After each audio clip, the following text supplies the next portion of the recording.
I did not see this coming. Hope you're all doing well, everyone. Welcome back to our CSGO News episode. Last night was very crazy. For the third time in a row, I believe now, we've actually had 3 straight CSGO updates. Valve, a great job. Well done. Although, without controversy would be a big question out there. I think a bit of controversy with this one because the biggest part of the update, a brand new pro map and competitive pool, that being Vertigo replacing Cash. Now, first off, I'm going to give you guys my first thoughts in a second, but it will be Cash being out because, as many of us guys know, it was be FM Pwn several times throughout this year as well as last year. He has been hinting at a rework for Cash for quite some time, and that should be back sometime likely in 2019, and if it is, it probably will replace another map out there. You know, speculation points towards maybe Nuke or likely Mirage as well. I believe Mirage is the single map with the longest active duty map right now without rework, so it likely will be Mirage. I think some people out there are getting pretty sick of that as well, so when Cash does come back, which I'm very excited for, it should likely replace Mirage, maybe Nuke, but Nuke also having a pretty recent rework that some people don't like, some people do. I don't know, a lot of questions out there, but the big questions around Vertigo now joining the active map pool. I did not see this coming, and I don't think many of you guys did either, and that's what makes it all the more exciting and all the more crazy. Because I will say, yes, you guys don't need to take my competitive intellect too seriously, right? Jake's a silver, Jake's a gold, Jake sucks at CS. I get it, okay? But I do watch the game as much as you guys do, and notoriously speaking, when I did play Vertigo, back when I did viewer games, it was my least favorite CSGO map of all time, and I kid you not, right next to Zoo, which I think Zoo would have been a better fit competitively in terms of how viable this map is. Notoriously, Vertigo is an extremely small map, also a lot of sound variants overlaying parts of the map and how close it is as well. It will need fixes, I guarantee it, and it's definitely a map that most pro players out there do not practice, and so I'm most excited to see. I hopefully not going to be involved for this weekend's tournament at StarLadder. When the MP5 SD dropped, they waited 2 weeks to actually drop it into live competitive play. I hope to God Valve is doing the same thing for StarLadder and some recent events as well. It'd be incredibly unfair for teams out there to say, hey, brand new map into the mix and taking out some of your favorite maps as well in that Cash gameplay. So my opinions, I'm really curious what you guys think because you guys played the map a lot more. I think it's a bit small. Is it competitively viable? We're going to find out very shortly if this is actually going to be a fun map to watch as well as a fun map for pros to play. I can guarantee a lot of pros out there did not see this coming. Some did, some didn't. Most of them don't even play the map, so this definitely will change things, and that does mean with these last 2 of the 3 updates, we have some big meta changers, right? The Lost bonus, arguably a meta changer in economy with the shotguns as well, and now this one, a brand new map, certainly changes, I wouldn't say the meta, but definitely changes the gameplay out there. It's going to affect the teams heavily. Great job, Valve. I'm not too high hopes for the map itself, but either way, I've always wanted a brand new map in the competitive map pool, and we did get that, so I cannot complain too much. And along with that, a brand new sticker capsule as well. Keep an eye out for TDM Jesus' video because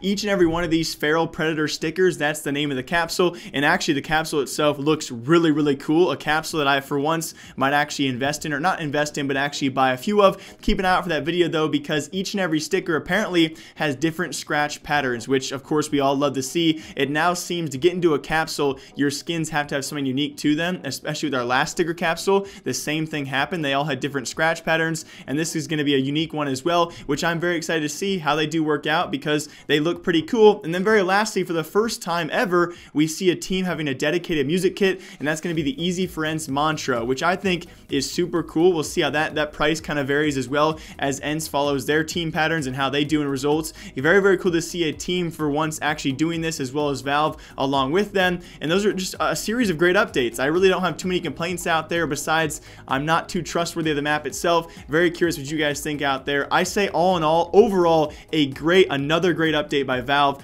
That's 3 in a row. What are we doing? And the biggest news, because I've been following the roster, that being Movistars, ever since they were actually launched, and why this is relevant is because apparently HR is now testing out LoWel from the Movistar roster. Arguably, by many opinions out there, their best player. I would not say necessarily a standout player, but on that roster, arguably one of their best, if not their best players, which does drive the question, what is the future of that current Movistar roster? Now, keep in mind, HR and their coach, IMBT, or LMBT, I apologize for that, he actually did delete these tweets. So they announced it, they deleted it. Is it going to be true? I still think it's likely. Unfortunately enough, I don't think it's as much of a surprise as the fall off from Sunny, right? My first thoughts about this were, wow, You thought, you know, rumors said you had Sunny. That's going to be an amazing pickup. On terms of power rankings for roster swaps, I would have had HR if they acquired Sunny. Probably #1 for post-roster swap rosters out there. If they get LoWel, though, still a decent player. I think had a decent time with Mouse Sports.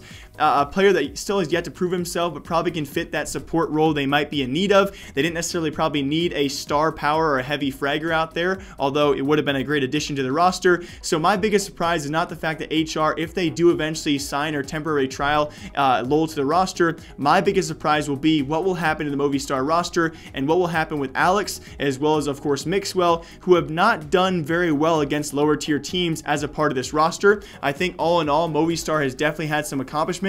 They have definitely grown steadily as a team, but obviously at this point they have not been growing fast enough, and that's likely why LoWel is leaving the roster, because he obviously saw more potential with HR than he did with that roster, which I'm not going to blame him for. But then given as well, this roster is a Spanish solidified roster. Who are you possibly going to replace LoWel with at this point in time? That's what makes me very curious, in thinking that one of these two players, Alex or Mixwell, might be leaving the roster, and the roster might soon disband unless they find some solid replacements as well. Although if you asked me a few months ago, Mixwell seemed very happy to be there, whether it was because of money or of course of pride as well. That's why he chose to of course join this roster in the first place. So no questions really answered fully right now, but it does seem the money that once brought these guys to the team is not holding them down. It was LoWel who saw much more potential in HR than he does currently in the Movistar roster. Will the other Movistar guys follow suit and leave the team? That is a big question going forward. Now also questions answered about OpTic Gaming as expected. They have now signed Rogue members MSL and Nico to the roster and have gone ahead and benched Cajun as well. We are still waiting for a 5th OpTic player to be announced in place of Snappy on that team,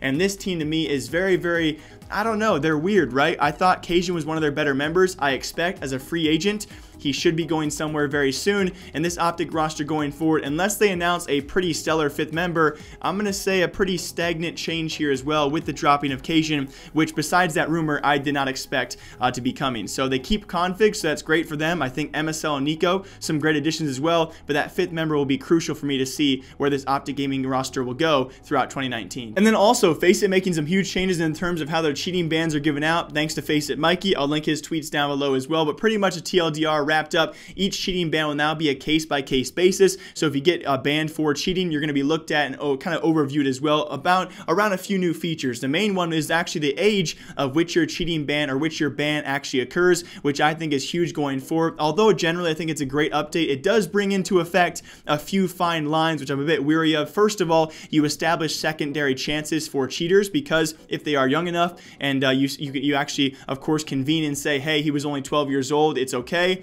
then you kind of establish a guideline where yes, if you're too young, you can actually get a second chance and get away with cheating in some circumstances. Again, I think it's a great update overall, but it does kind of allow for some second chances, which is never a good thing to allow cheating in that kind of case. But again, like I said before, I think it's overall a pretty good thing when you look at cases like Bro. I think he was 14 years old when he was cheating. Simple as well, way back in the day. But then it comes to the secondary line, right? Where do you draw that line? Is it when you're 14, it's okay to cheat? We'll forgive you if you get caught when you're 14, but when you're 16, it's too far, you're too mature. That's where you need to establish some sort of guideline. And when it comes to precedence, when you have your first person actually get caught cheating of a certain age, once you finally in the guidelines say, hey, he was 15 and it's okay, we're going to forgive him, does that mean that every other 15-year-old who gets caught cheating on your platform is then forgiven, or does it go by other criteria? Only thing I'm really worried about going forward, but either way, I think overall, because all the pro players agreed to this, or the majority of them did, it's got to be a great move going forward. A case-by-case guideline, I think, is a great idea if you can actually work out the minor details. And then very lastly, I'm not going to be making a CSGO news episode too late in the day, and that's why I cannot cover this one, but Scream's team, I think, is probably the hint he made by this tweet as well. Scream's new CSGO team or new CSGO roster should be announced today, and I'm totally basing off just a few words. Could be wrong, so if I am, I guess I'll see you guys Monday and I'll admit my mistake. If I also am right, though, I'll see you guys Monday to break down his new roster, which will obviously not include Draken. I am still, though, nonetheless very excited to see where this guy does go, and if this will finally be the roster to take him back to where he once was. As always, my name is Jake. I hope you guys all enjoy. I will be doing a double upload today. My second video, though, I hope you guys can all watch it, is going to be a brand new format. Keep in mind, it's going to be the same layout and everything, but it will be a brand new style. It's going to be more so of a talk show. I'm going to try for once in my life to slow down my speech, and I'm going to see if you guys like this brand new format. It'll be a single subject video out there, kind of a debate video, and if you guys want to stop by and check it out, hopefully you enjoy it. Anyways, I hope you guys all enjoy. I'll see you back here Monday if I don't later today, and until then, take care, have a great weekend. Okay, goodbye.